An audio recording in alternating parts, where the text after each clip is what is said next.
बोलो कृष्ण कन्हैया लाल की, भागवत भगवान की। तो कृष्ण के बछड़े असंख्य हैं, हजारों बछड़े हैं कृष्ण के। आज कंस ने जिस विचित्र राक्षस को भेजा है उसका नाम है अघासुर। अघ माने पाप, और पाप का जो मूर्तिमान स्वरूप है उसका नाम है अघासुर। अघासुर अजगर का रूप लेकर आया। कंस से उसने कह दिया कि आप बिल्कुल चिंता नहीं करें, बस मैं जाता हूं और जाकर कृष्ण को मार दूंगा। तो बीच मार्ग में हम अजगर के रूप में बैठ जाएंगे, कृष्ण और उसके मित्र मेरे मुंह में गुफा समझकर अंदर प्रविष्ट हो जाएंगे। अब मेरे भोजन हो जाएगा और आपका शत्रु मर जाएगा। दूसरी की वस्तु को जो हड़पने की चेष्टा करता है उसे अघासुर कहते हैं।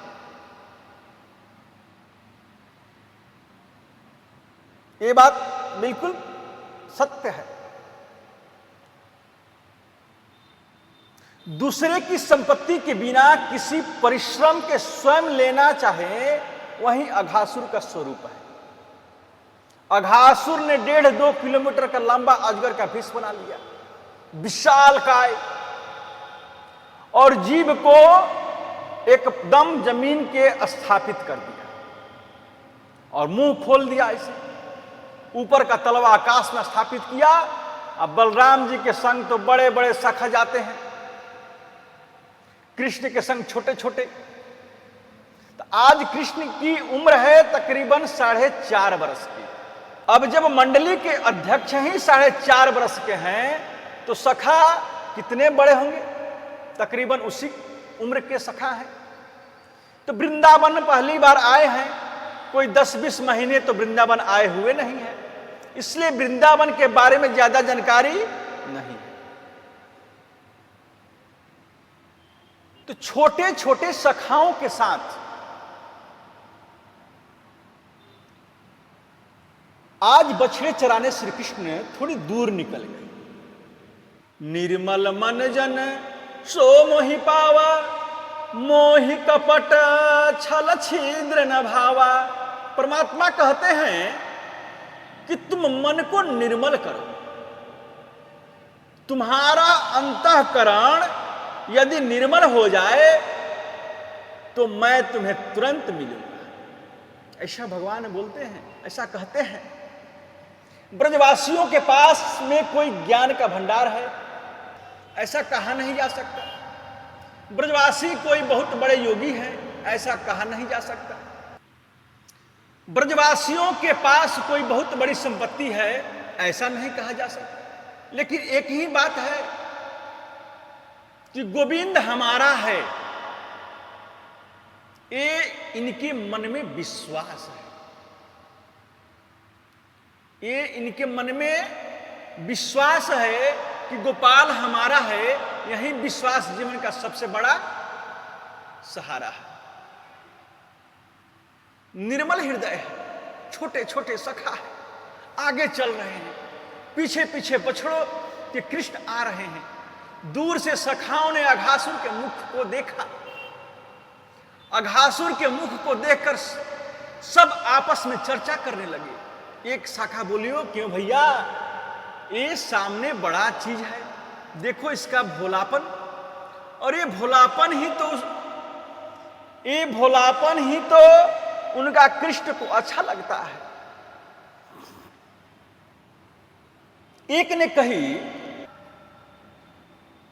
ये क्या चीज है सामने? दूसरे बोलो, तू ना जाने ये कोई वृंदावन की बहुत बड़ी गुफा होगी।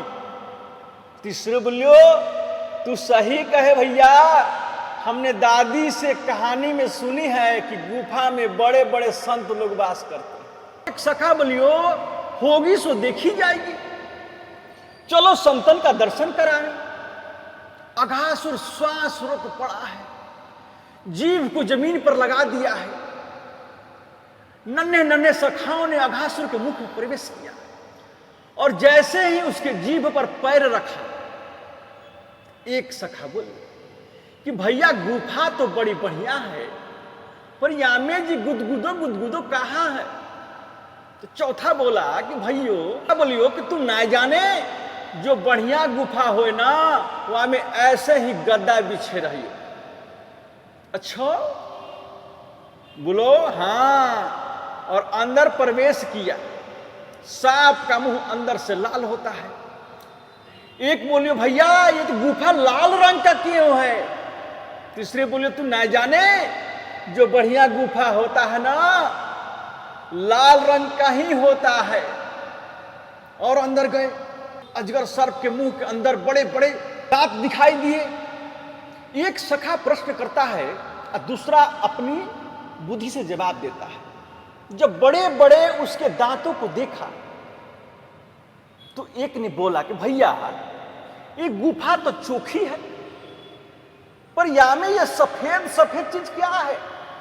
तीसरा बोलियो तू ना जाने अंदर या गुफा में 2000 संत बैठे होंगे और उन संतन का एक नियम है, जो कोई हमसे मिलने के तय आवे अपने सामान को बाहर खूंटी पर टांग के आवे। ये खूंटी देखो भैया, सबने अजगर के अंदर के दांतों को खूंटी समझ लिया और सामान को उस खूंटी पर टांग दिया। लेकिन एक सखा जब अंदर गया तो अंधेरा है, मुंह बाया है। अब जहां तक प्रकाश है तहां तक कंजोरा है और प्रकाश जहां नहीं है वहां अंधेरा है। तो बोलो भैया मुझे डर लग रहे हो। भैया भैया मोए तो डर लगे। सखाओं की निडरता देखो। भैया जे कोई राक्षस सो ना सो हमें खा जाए। एक डांटकर बोला कि डर पे काहे को है तू? यदि गुफा होएगी तो संतन के दर्शन कर लेंगे, और यदि राक्षस भाइयों तो पीछे हमरो कन्हैया तो है सही। जैसे बाने बकासुर मारियो वैसे ही या को मार देंगे, हमें काहे की चिंता। सब अंदर चले गए। मेरे गोपाल इशारा करते हैं, अरे नहीं नहीं कोई गुफा के अंदर नहीं जाएगा, इसके अंदर नहीं जाना। लेकिन कौन सुने, सब भीतर घुस गए, बछड़ों को भी घुसा लिए, स्वयं सब सखा भी चले गए। अघासुर ने सोचा कि वास्तव में जिसको मरने के लिए मैं आया हूं, जिसको मैं मारने के लिए आया हूं, वो तो बाहर खड़ा है, वो तो अभी अंदर गया ही नहीं। मेरे गोपाल एक बार तो रोने लगे कि मेरे सखा कहां चले। लेकिन प्रभु ने सोचा कि जब सखा ही अंदर चले गए तो मैं बाहर रहकर क्या करूं। मतलब क्या है कि भक्त यदि किसी के माध्यम से पाप में प्रवेश कर जाए तो परमात्मा पाप के अंदर जाकर भी भक्त को बाहर निकाल लाते हैं। भगवान भक्त के प्रति ऐसे उदार करते हैं। इसलिए मेरे गोविंद अघासुर के मुख में प्रवेश कर गए और जैसे ही अंदर गए अघासुर ने गप से अपना मुंह बंद कर लिया। इसी को मारने तो आया था, ये आ गया। गोविंद उसके मुख के अंदर नहीं गए, उसके गले में जाकर बैठ गए। अड़ोर अड़ियान महतो महियान।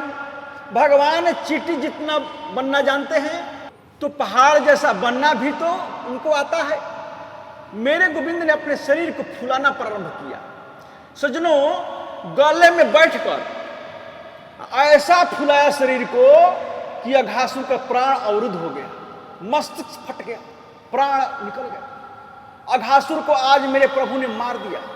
अमृत वर्षिणी मुरली के द्वारा कृष्ण ने सभी को जीवित किया, सांस सखाओं और बछड़ाओं को बाहर निकाला। अब देखो कि आज प्रभु ने अघासुर को मारा, लेकिन आज होने वाली इस घटना को सखाओं ने 1 वर्ष बाद जाकर यशोदा मैया से कहा। मैया तेरे लाला ने आज अघासुर को मार दिया। परीक्षित कहते हैं कि आज होने वाली बात को 1 वर्ष बाद जाकर ब्रजवासियों ने कहा, ये बात मेरे समझ में नहीं आई। तो सुखदेव जी कहते हैं कि राजन, अघासुर को मारकर प्रभु आए, 1 वर्ष तक कृष्ण के मित्र सखा ये सब चले गए थे ब्रह्मा के लोक में। ब्रह्मा जी इनको हरण करके ले गए थे। बोले कि हम समझे नहीं। तो कहते हैं कि अघासुर को मारकर भगवान जब आए तो कन्हैया के सब मित्र, पूरा मित्र मंडली बैठकर, और बीच में जो है भगवान कृष्ण बैठ गए। सब ने बोला भैया बड़ी जोर से भूख लगी है। तो जैसे ही छिपो से सामग्री उठाकर बैठे, कितने सुंदर मनोहर दृश्य झांकी है भगवान की, कितना अद्भुत दृश्य है। आप इसका एक बार दर्शन तो करें। गोविंद बाल मंडली के बीच में बैठे हैं।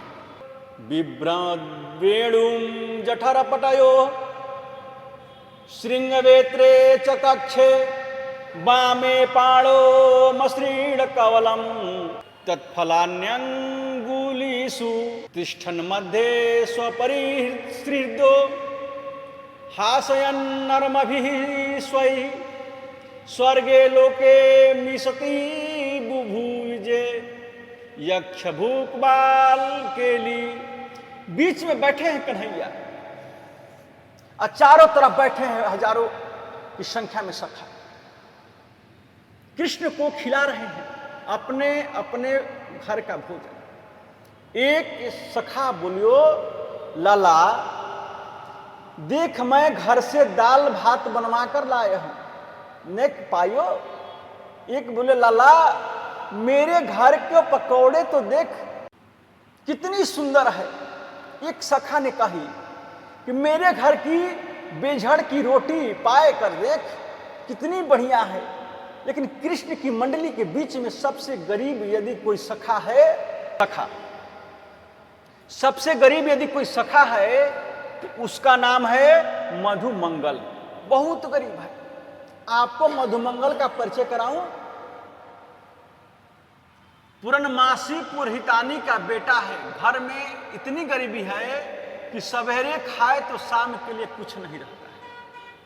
इसलिए मैया यशोदा ने पूर्णमासी पुरोहितनी से कहा था कि आपने लाला मधुमंगल को आप मेरे घर छोड़ दिए, कन्हैया के पास में रहिए, थोड़ी बहुत हमारी ठाकुर बाड़ी में सेवा कर दो, और यदि पर दोनों समय भोजन पायो करेगो तो ब्राह्मण का बालक है।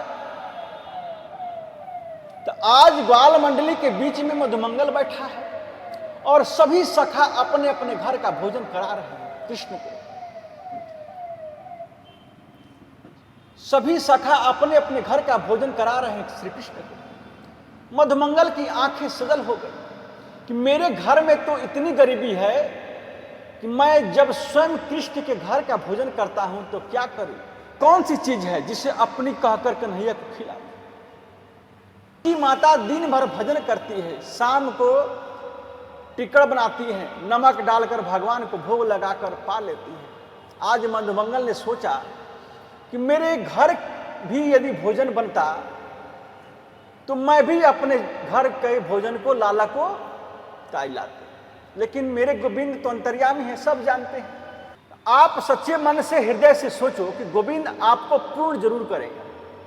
यदि हृदय निर्मल है, अंतःकरण पवित्र है, तो प्रभु इच्छा जरूर पूरी करते हैं। आज भगवान पूरी ग्वाल मंडली के बीच में मचल गए और बोले भैया आज तो हम मधुमंगल के घर का ही भोजन करेंगे। मधुमंगल ने कही कि मेरे घर को भोजन करोगे लाला, तू 2 मिनट विश्राम कर, अब ही गयो और अभाल लेकर आयो। खुशी के मारे उसके नेत्र सतल हो गए। मधुमंगल दौड़े दौड़े गया घर में। आज तू बीच में कैसे आ गए। मधुमंगल ने प्रणाम करके कही मैया आज पूरी ग्वाल मंडली में लाला ने मेरे कितने सम्मान कियो, तो कैसे बताओ। आज मेरे कन्हैया बोले मधुमंगल के घर को ही भोजन करनी है, जो कछु घर में है जल्दी ला दो। लाला भूखे बैठे हैं जंगल में, बाकू भोजन कराना है। माता पूर्णमासी रोते हुए बोली, बेटा तू तो जाने घर में तो कछु है ही नहीं, यजमान के हाथ में कछु आवे तो बना के मैं पाऊं या मटकी में देखूं, कछु रखे हो तो ले जा।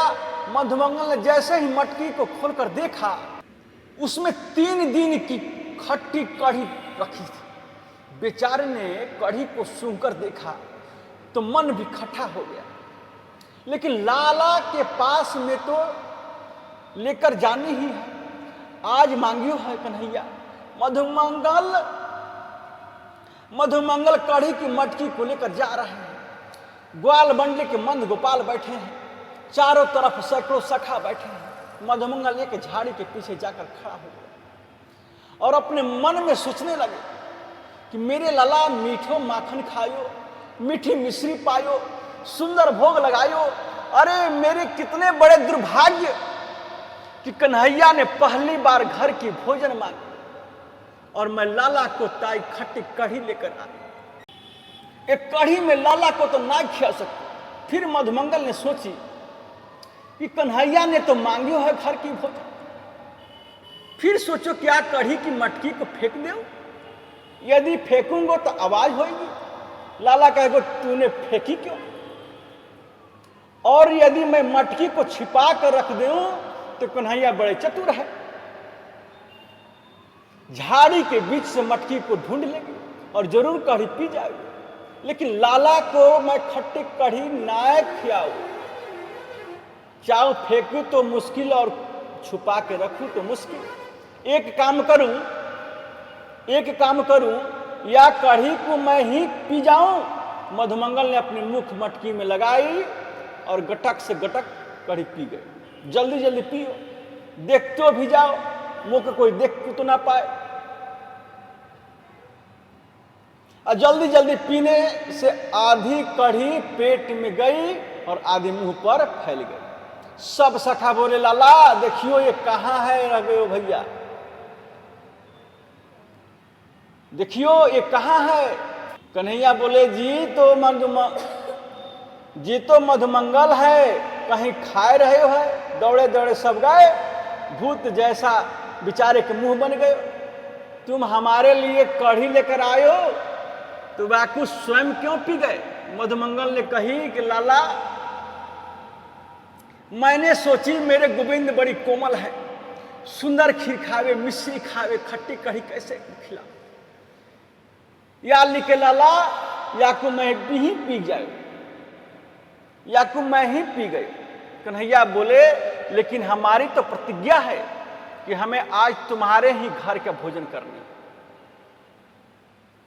मधुमंगल बोलियो कि आज माफ कर दो, कल मखाने की खीर बनाकर ले आऊंगा, इतनी सुंदर भोजन बनाकर लाऊंगा, लाला बढ़िया बढ़िया पकवान लाऊंगा, बढ़िया पकवान लाऊंगा, आज तो क्षमा कर दो। कन्हैया ने कहा, हमारी प्रतिज्ञा ही आज ही हमें तुम्हारे घर को भोजन करनी है। मधुमंगल बोले, जब है ही ना है तो कहां से करोगे?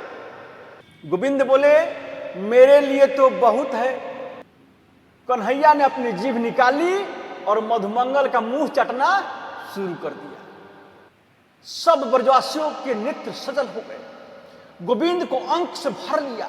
लाला तू कितना प्रिय है, कितना निस्नेही है, हमारी कढ़ी को मुंह से भी चाट गए। ग्वाल बाल सब आनंदित हो गए, सब नाचने लगे कन्हैया की इन सहिष्णुता से। यही दृश्य देख रहे थे ऊपर से ब्रह्मा जी। एक कैसा भगवान है, भगवान कभी किसी की जूठी कढ़ी खाता है? ये भगवान नहीं हो सकते।